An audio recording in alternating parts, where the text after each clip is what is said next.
نحمده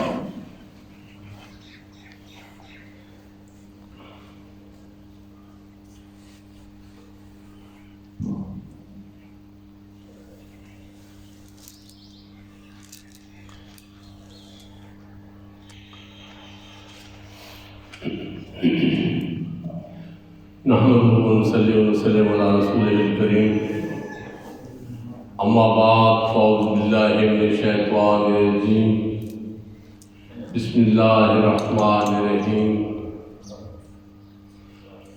لا يمسه الا المطهرون صدق اللہ مولانا العظیم۔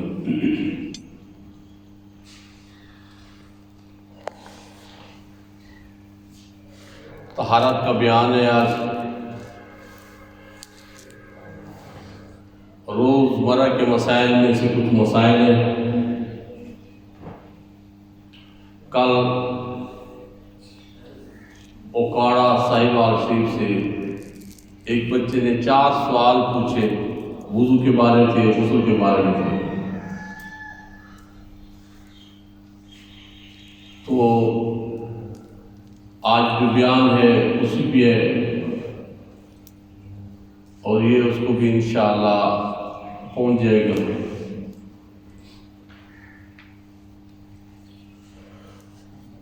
سورہ واقعہ کی جو آیت آپ کے سامنے تلاوت کی ہے، لا یمسہ الا المطہرون، قرآن کو نہ چھو جب تک تم حالت وضو میں نہیں ہو۔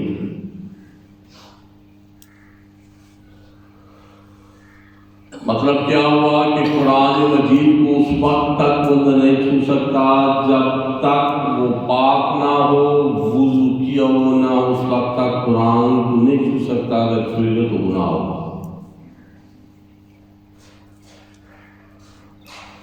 اب جو سوال اس جوان نے کیے ہیں، تو پہلے تو میں 4 سوال آپ کے سامنے دہرا دیتا ہوں تاکہ آپ کو بھی ایک چیز کی آگاہی ہو کہ یہ جو بحث ہوگی یہ ٹوٹلی انہیں پہ ہوگی۔ پہلا اس کا سوال یہ تھا کہ غسل سے وضو ہو جاتا ہے؟ جب بندہ غسل کرتا ہے کیا اس سے وضو ہو جاتا ہے؟ یہ اکثر لوگوں کو پتہ نہیں ہے۔ اور جو اس کا دوسرا سوال تھا وہ یہ تھا کہ اپنی شرمگاہ کو چھونے سے کیا وضو ٹوٹ جاتا ہے؟ یہ دوسرا سوال تھا۔ اور جو اس کا تیسرا سوال تھا، کیا کپڑے بدلنے سے، جب بندہ کپڑے تبدیل کرتا ہے کیا اسے بھی وضو ٹوٹ جاتا ہے؟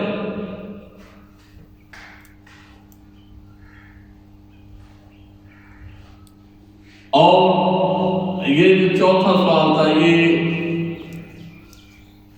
یہ پھر آگے تاکہ ان کو اس کے بارے میں آگاہی ہو جائے، یہ اس فقیر کی طرف سے اس کی طرف سے ہے کہ وضو کے فرائض کتنے ہیں اور وضو کی سنتیں کتنی ہیں۔ ٹھیک ہے، تو آج یہ جو 4 منٹ ہے یہ ٹوٹل اسی پہ ہوں گے۔ پھر بعد میں اگر کسی کو اس میں کوئی معاملہ سمجھ نہ آئے تو بے شک وہ پوچھ سکتے ہیں انشاءاللہ۔ تو یہ جتنے بھی جوابات ہیں یہ حوالوں کے ساتھ ہیں، دلیلوں کے ساتھ ہیں، بلا دلیل یا اپنی سوچ کے ساتھ نہیں ہے۔ ٹھیک ہے نا؟ سب سے پہلے تو یہ کہ بندے کو پاک اور صاف رہنا چاہیے۔ شریعت کے بعد جب طریقت میں اللہ تعالی کو توفیق دیتا ہے، داخل ہوتے ہیں، تو طریقت کی اولین میں سے ہے کہ بندہ ہر وقت باوضو رہے، بلکہ اس حد تک کہ رات کو سونے لگے تب بھی وضو کر کے سوئے۔ ایک اللہ عز و جل کے ولی گزرے تو ان سے کسی نے پوچھا کہ آپ پہ یہ اتنی کرم نوازی رہی ہے یا ہوئی ہے تو یہ اس کی وجہ کیا ہے؟ تو انہوں نے بڑا سادہ سے جواب دیا کہ میرے شیخ نے مجھے حکم دیا تھا کہ جب تک زندہ رہو اور جب وضو ٹوٹ جائے وضو کرتے رہنا. تو میں اتنی عمر ہو گئی ہے تو جب بھی میرا وضو ٹوٹتا ہے چاہے وہ میں سونے کے لیے جا رہا ہوں اور وضو نہیں ہے پہلے وضو کرتا ہوں اور پھر سوتا ہوں. تو مطلب یہ ہے کہ جو بندہ باوضو رہتا ہے اللہ تعالیٰ عز و جل کا اس پہ کرم اور فضل رہتا ہے. ویسے بھی اللہ تعالیٰ عز و جل پاکوں کو پسند کرتا ہے اور پاک رہنا یہ ویسے بھی صفائی کے نصف ایمان ہے. تو اب جو اس کا پہلا سوال تھا کہ کیا غسل سے وضو ہو جاتا ہے؟ ہاں غسل سے وضو ہو جاتا ہے لیکن یہ جو غسل کا طریقہ ہے وہ آنا چاہیے. ٹھیک ہے نا؟ سب سے پہلے آپ جب بھی جائیں واش روم میں آج کل تو شاور ہے اگر کوئی ٹب اور بالٹی استعمال کرتا ہے تو سب سے پہلے اپنے ہاتھ دھو لیں. جب استنجا کے بعد اپنے وہ ہاتھ دھو کے بیٹھے گا اور اس کے بعد اب اس کے لیے یہ جائز ہے کہ وہ اس ٹب میں ہاتھ ڈال سکتے ہیں اور اس کو مکمل نماز والا وضو کرنا ہوگا. غسل سے پہلے اس کو مکمل نماز والا وضو کرنا ہوگا. جب وہ نماز والا وضو کر لے گا اس کے بعد سب سے پہلے جو پانی ڈالنا چاہیے وضو کے بعد وہ دائیں کندھے پہ ڈالنا چاہیے پھر بائیں کندھے پہ ڈالنا چاہیے اس کے بعد سر پہ ڈالنا چاہیے. اب میڈیکل سائنس نے بھی یہ ایک چیز واضح کر دی ہے کہ بعض دفعہ بندوں کو یہ برین ہیمریج ہو جاتا ہے فالج ہو جاتا ہے اس کی اور وجوہات میں سے ایک وجہ یہ ہے کہ جو ہی ٹھنڈا پانی سر پر پہلے بدل ڈالتے ہیں اسی کے ساتھ اس کو ٹیک ہوتا ہے. لیکن یہ جو معروف طریقہ جو ہمیں اسلام نے سکھایا ہے جب بندہ وضو کر لیتا ہے تو جسم کے تمام اعضاء اس چیز کو برداشت کرتے ہیں. اب جسم اس کا عادی ہو گیا ہے اب پانی ٹھنڈا ہو بھی تو اس کو نقصان نہیں دے گا اور اس کے باوجود بھی جو پانی ڈالنا ہے وہ دائیں کندھے پہ پہلے ڈالنا ہے پھر اس کے بعد بائیں کندھے پہ پھر اپنا سر دھوئیں اپنا جسم دھو لیں. ہاں اس کے بعد ہماری عائشہ صدیقہ رضی اللہ تعالی عنہ آپ فرماتی ہیں کہ میرے آقا پاک صلی اللہ علیہ وسلم جب غسل فرما لیتے اس کے بعد پھر اپنے پاؤں مبارک دھوتے. ٹھیک ہے نا؟ آخر پہ آ کے یہ جو مستعمل پانی ہے یہ پھر اوپر آتا ہے پاؤں کے اوپر تاکہ کوئی خلش بھی نہ رہے. تو جب آپ غسل کر لیتے ہیں تو غسل کر لینے کے بعد آپ اپنے پاؤں کو ایک دفعہ پھر دھو لیا. اب وہی آپ کا وضو ہے اسی کے ساتھ آپ قرآن بھی چھو سکتے ہیں اسی کے ساتھ آپ نماز بھی پڑھ سکتے ہیں. اس کے بعد علیحدہ وضو بالکل نہیں کرنا چاہیے. شریعت اس سے منع کرتی ہے اس کے بعد وضو نہیں کرنا چاہیے. وہ وضو ہو گیا آپ کا غسل کے ساتھ آپ نے اس طریقے کے ساتھ غسل کیا ہے آپ کا وضو ہو گیا. ٹھیک نا؟ اچھا جو دوسرا سوال تھا یہ اکثر لوگوں کو پتہ نہیں ہے کہ اپنی شرمگاہ کو چھونے سے وضو ٹوٹ جاتا ہے یا نہیں ٹوٹتا. تو اس کا حوالہ ذل مختار کا بھی ہے رد المختار کا بھی ہے کہ جب بندہ کپڑے سے ہٹا کے بغیر کپڑے کے اپنی شرمگاہ کو چھوئے تو اس سے پھر اس کو وضو کرنا پڑتا ہے پھر وضو اس پہ لازم ہے. لیکن اگر کپڑا درمیان میں موجود ہے اور اپنی شرمگاہ کو ہاتھ لگ گیا یا خارش ہوئی یا کوئی وجہ تو اب وضو نہیں ٹوٹے گا.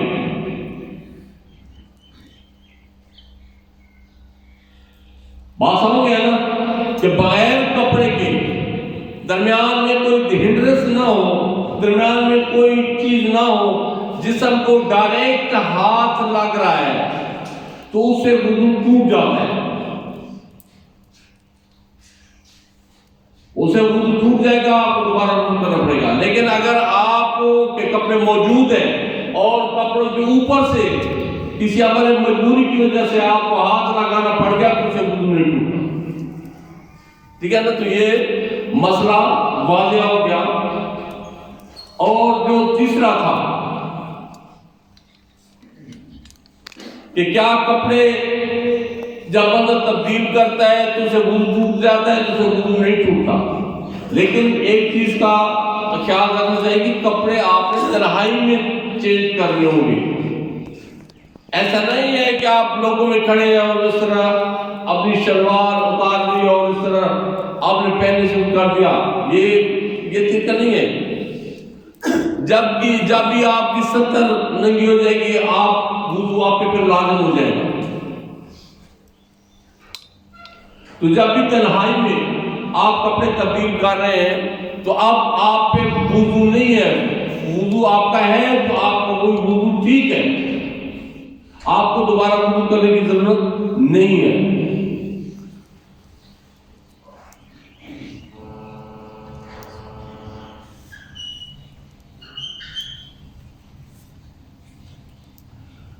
اب یہ جو وضو کرتے ہیں تو وضو کے فرائض کتنے ہیں؟ یہ جتنے نوجوان بیٹھے ذہن نشین کر لیں، وضو کے 4 فرض ہیں،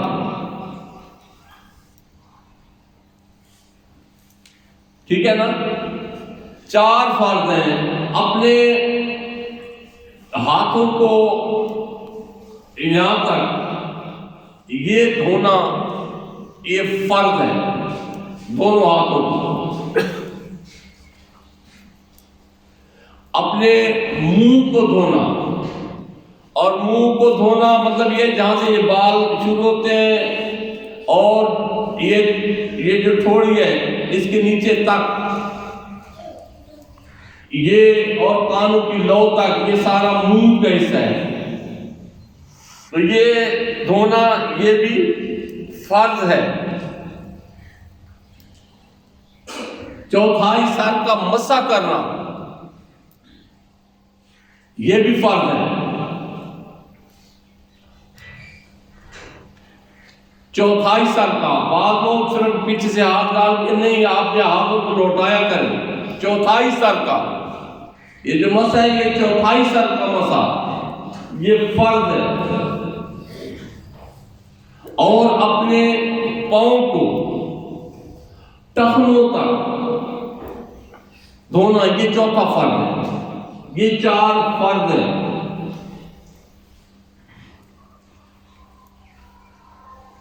بات سمجھ آ گئی نا کہ یہ 4 فرض ہیں۔ اب وضو کی 13 سنتیں ہیں۔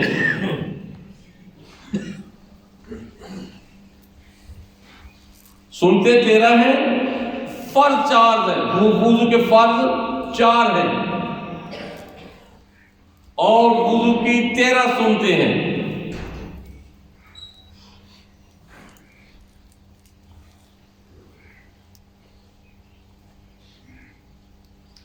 اب میں آپ کو نمبر وائز تو میں بس بتاتا جاؤں گا، آپ نے ذہن نشین کر لینی ہے۔ نیت کرنا، جب بندہ وضو کی نیت کرتا ہے، یہ نیت کرنا پہلی سنت ہے۔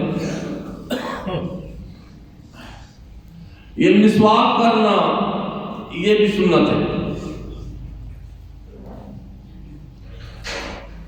اور اپنے وضو کا آغاز بسم اللہ شریف سے کرنا یہ بھی سنت ہے۔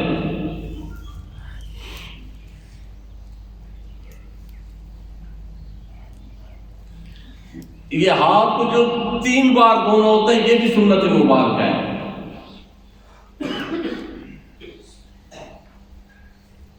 اور یہ الحمدللہ جو لوگ بارش ہے تو داڑھی کا یہ خلال کرنا انگلیاں ڈالنا تاکہ کوئی بال گیلا نہ رہ جائے، یہ بھی سنت مبارک ہے۔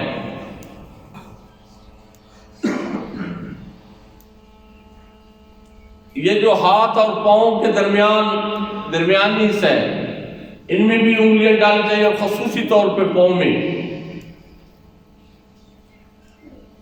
یہ بھی سنت مبارک ہے۔ بعض دفعہ اس طرح ہوتا ہے پاؤں کے جو آخری انگلی ہے وہ خشک رہ جاتی ہے اندر سے، تو یہ بائیں ہاتھ کی یہ انگلی استعمال کرنی چاہیے۔ پاؤں کے اندر وہ جو ہے نا جو خالی جگہ ہے وہاں پہ یہ انگلی اچھی طرح استعمال کی تاکہ کوئی خشک نہ رہ جائے۔ یہ جو کانوں کا مسح ہے اور یہ وضو کی جو ترتیب ہمیں بتائی گئی ہے، یہ تمام سنتے ہیں، اور وضو لگاتار کرنا چاہیے۔ ایسے نہیں ہے کہ آپ وضو شروع کریں اور پھر ٹھہر جائیں اور پچھلے اعضاء خشک ہو جائیں، نہیں۔ یہ بھی سنت مبارک ہے کہ وضو آپ کریں گے تو لگاتار کریں گے تاکہ پچھلا جو اعضاء ہے وہ خشک نہ ہو جائے۔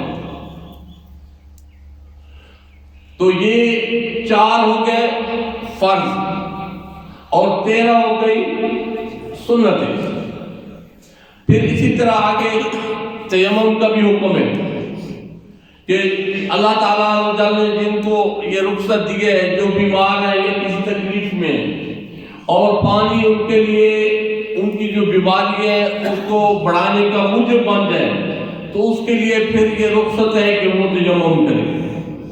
یا کوئی ایسی بیماری ہو یا بندے کے ساتھ کوئی ایسا معاملہ ہو وہم کی کہ وہ وضو ہی نہ کر سکتا ہو، گھنٹوں وضو پہ بیٹھا رہے، نماز کا وقت گزر جائے، تو افضل یہ تو نماز پڑھے، اور کوئی حل نہیں ہے تو پھر یہ حال ہے کہ وہ تیمم کرے۔ تب تیمم کر کے، اور تیمم کے لیے کیا ہے؟ تیمم جو پاک مٹی یا جو دیواریں مٹی والی یا چونے والی ہے یا جن کے اوپر گرد پڑی ہوتی ہے دیواروں کے اوپر، اگر کوئی نہیں تو کہیں پاک زمین کے اوپر ہاتھ مار کے اور ہاتھوں کو پھر جھاڑ لینا ہے۔ سارا منہ مٹی نہیں کر لینا، ہاتھوں کو جھاڑ لینا ہے، ٹھیک ہے نا؟ ہاتھوں کو جھاڑ کے اپنے منہ پہ اوپر پھیرے، پھر اس کے بعد جو ہے نا دوسری دفعہ اپنے دونوں ہاتھ یہ کونیوں سب ہے اس کے اوپر پھیرے، بس آپ کا تیمم ہو گیا۔ اس کے بعد آپ وہ جو ایک نماز ہے یا جنازہ ہے آپ وہ پڑھ سکتے ہیں۔ اس سب سے پہلے یہ آج سے کچھ مہینے پہلے ایک دو میں نے آپ کے سامنے پہلے بھی ایک بیان کیا تھا، آج کیا تھا، وہ استبراء کا، کہ یہ وضو کی جو ہے نا اول ہے۔ اکثر لوگ اس طرح کرتے ہیں کہ واش روم میں جاتے ہیں، چھوٹا پیشاب کیا اور جلدی اٹھ کے آ گئے۔ اب جو ان کا مثانہ ہے، جو ہی بندہ اٹھتا ہے وہ ریلیکس ہوتا ہے تو جو ڈراپ کا ایک قطرہ ہے وہ گر جاتے ہیں۔ اس کے ساتھ کیا ہوتا ہے؟ کپڑے بھی پلید ہو گئے، وضو بھی نہیں ہے۔ تو میرے آقا پاک احمد مجتبی سیدنا محمد مصطفیٰ صلی اللہ علیہ وسلم کی حدیث مبارکہ بھی ہے، ایک زمانہ آئے گا لوگوں کی نمازیں، لوگ نماز پڑھیں گے اور ان کی نمازیں ان کے منہ کے اوپر مار دی جائیں گی۔ وجہ کیا ہے؟ وجہ یہ ہے کہ جب وضو ہی نہیں ہے، اول چیز جو طہارت تھی وہی ختم، کپڑے وہ بھی پلید۔ جب آپ کا استنجا بھی صحیح نہیں ہے، آپ کے کپڑے پلید ہو گیا، اب آپ جو مرضی ہے وضو کرتے رہیں، آپ کو وضو ہے ہی نہیں۔ جب وضو ہی نہیں ہے تو پھر نماز کیسے ہوگی؟ تو اس لیے جب بھی واش روم میں جایا کریں، ضرور اچھی طرح اطمینان سے بیٹھیں اور کوشش کریں کہ آپ کے جو بلیڈر میں، جو آپ کے مثانے میں یہ چھوٹا پیشاب کے آخری قطرے ہیں، نالی میں رہ جاتے ہیں، وہ جب تک گر نہ جائے آپ اس اندر بیٹھے ہیں، اس کے لیے جو ہے نا مصنوعی طور پہ کھانسنا بھی چاہیے، زور زور سے کھانسے، اس کے ساتھ بھی جو ہے نا ریلیکس ہوتے ہیں اور اس کے ساتھ بھی ڈراپ گر جاتے ہیں۔